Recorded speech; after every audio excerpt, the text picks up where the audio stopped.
Welcome back to Dork Points, everybody. This is Ron, and tonight I'm talking about all the free-to-play PS Extra games that I have played within the last few months. Now, I am going to do another PS Premium video about all the PS1 and PS2 games I am playing currently, but this is going to be out first, and then that will be next. So yeah, PS Extra, I don't know. I haven't been impressed lately. There's a lot of interesting stuff in there, but not bangers, like you'd call them. Mortal Kombat 1. I guess you could call it that, but I don't know how well the Mortal Kombat audience really liked this game or this story. I'm not sure. I enjoyed it. The last one was fantastic, and this one is okay. The story is silly, if I'll say that right off the bat. The combat for these games has always been hard for me. So just letting you know right now, I play all these games on easy. If you see any footage of Mortal Kombat or Injustice or Tekken, I am playing it on easy. I'm sorry, these games just aren't my bag. But yeah, it's Mortal Kombat. All the fighting's here. You got the fatalities. It's pretty cool for the most part. But yeah, I don't know, that story. It's the last one was so solid. It just wrapped everything up. And this one's a lot goofier. Is that a word? It's pretty goofy. I do like the Johnny Cage, Indiana Jones segment, even though it is also extremely goofy. But yeah, the story here is just, it gets kind of bizarre. But if I'm honest, it gets bizarre to the point of being enjoyable again. It just kind of goes batshit crazy.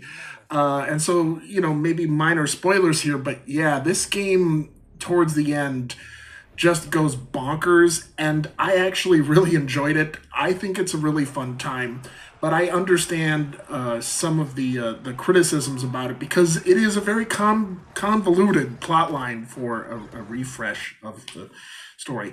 Okay, Banishers, Ghosts of New Eden, from the people who brought you Vampire with a Y.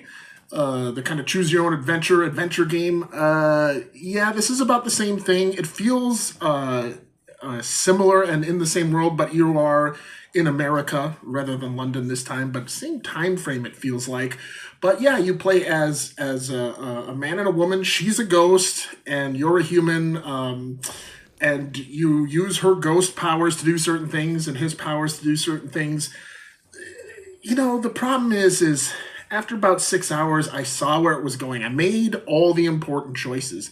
And there's really only two. And it's pretty obvious whether you're going to choose the good ending or the bad ending. And they're setting up the story from the beginning with all those choices. So by, the 6th hour of the game, you've made all your choices that are going to, affect the very ending of the game. I'm sure there's other little choices throughout, but honestly, I don't know that I got bored. I just had so much other stuff on my plate, and I had just played God of War, and the fighting here and the visuals felt a lot like God of War, maybe a little less so, but it is a very well-made game, and it has a lot going for it.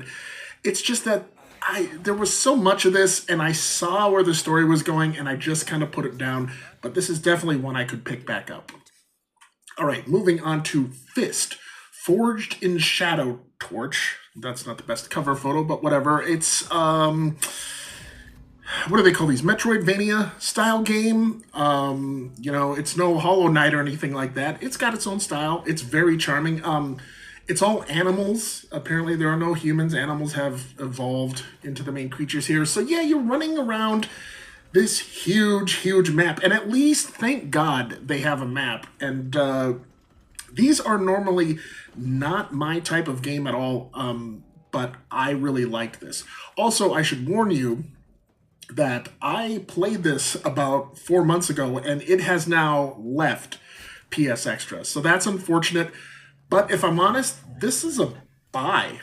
If it's under $10, get this game. It's really awesome. So you're a rabbit guy, and you get this robotic arm, and it has all these powers. It's got a little helicopter blade on it. And as you progress, you get more and more badass. And it just gets really fun. It is frustrating and annoying at first. And I was just kind of maybe hate playing it for this video, and then within 2 or 3 days, I just fell in love with it. And I don't think I got to the final boss, but I got pretty darn far before they pulled the plug on the PS Extra. So it's unfortunate because I did not quite get to finish it, but it gets so much fun because you get overpowered and then you understand how to attack and move and how to avoid all these obstacles, and you just feel like you're playing the game and you're improving and getting overpowered.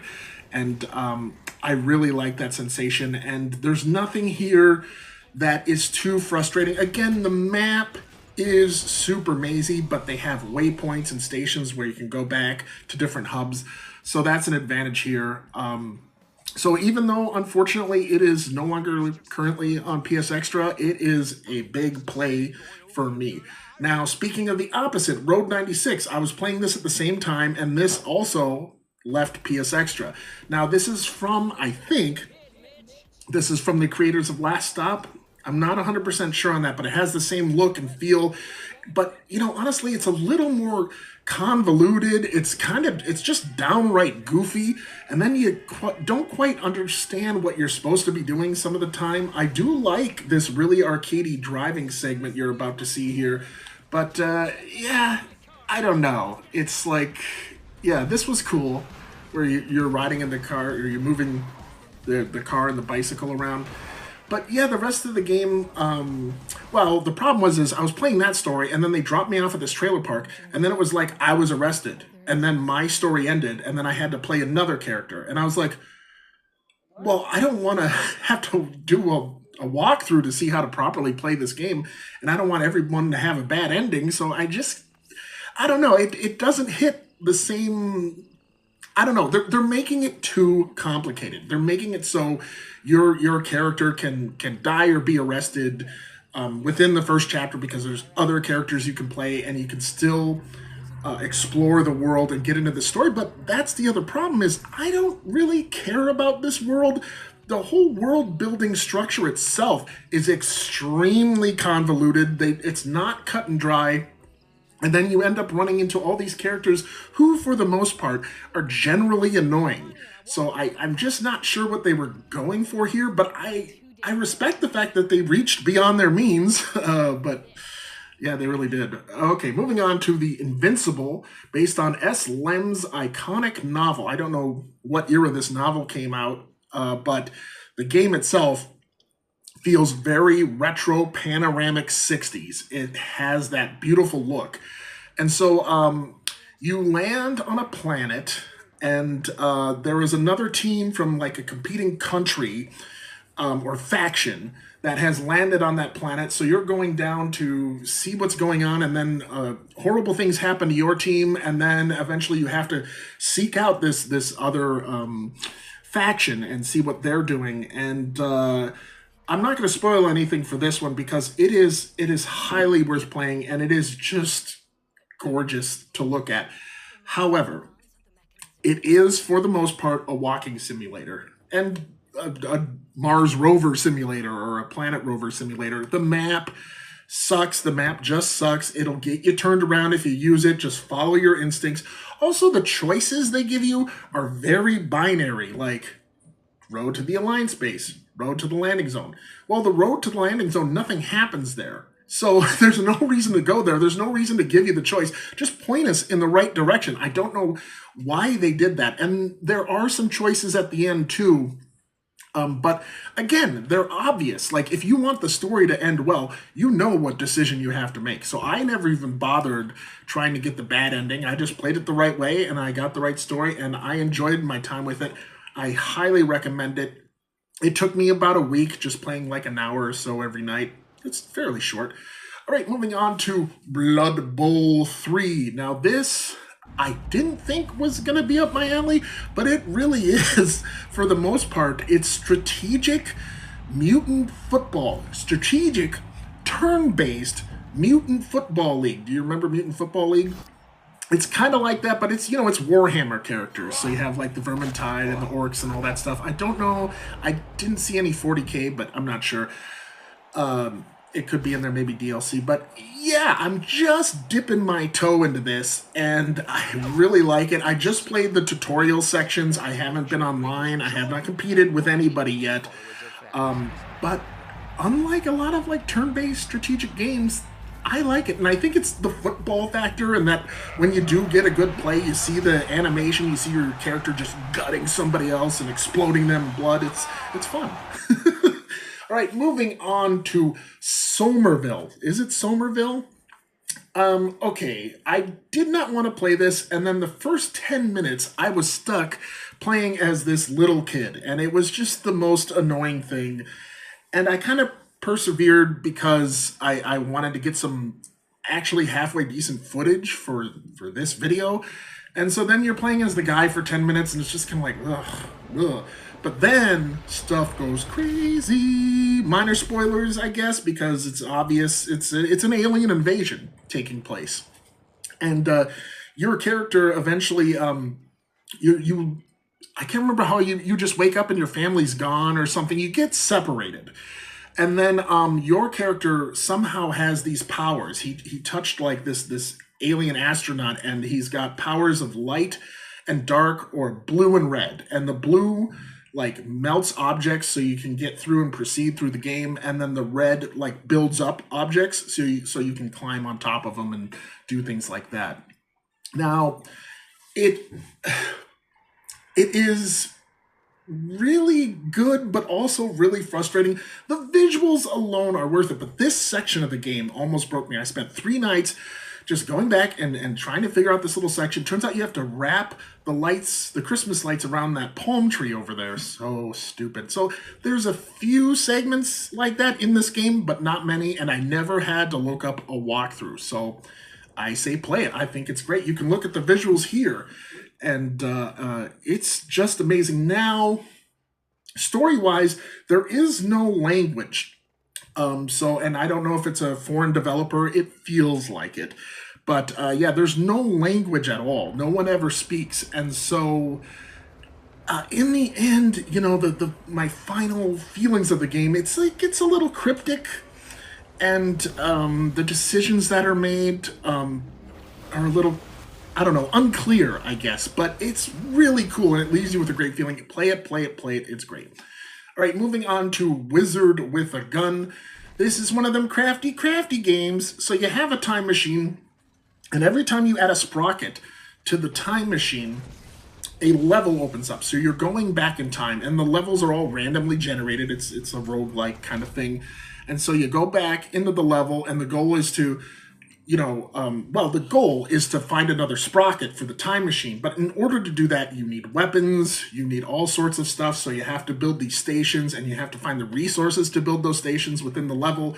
And then there's a time limit to it. And then eventually enemies start spawning towards the end of it, and it just becomes a fight for your life. I really enjoyed it for the most part, but it's high quality, but it's just absolutely not my style of game. So I played it for about 3 hours, and I knew the moment I started playing it, I was like, okay, I'm just going to keep playing this all night. This is going to be my only game all night, because I just kind of knew in my heart that I was never going to pick it up again, and I never did. But I enjoyed my 3 hours with it, and if this tickles your fancy, you're looking at it, yeah, it's good for what it is, but it's just not my style of gaming.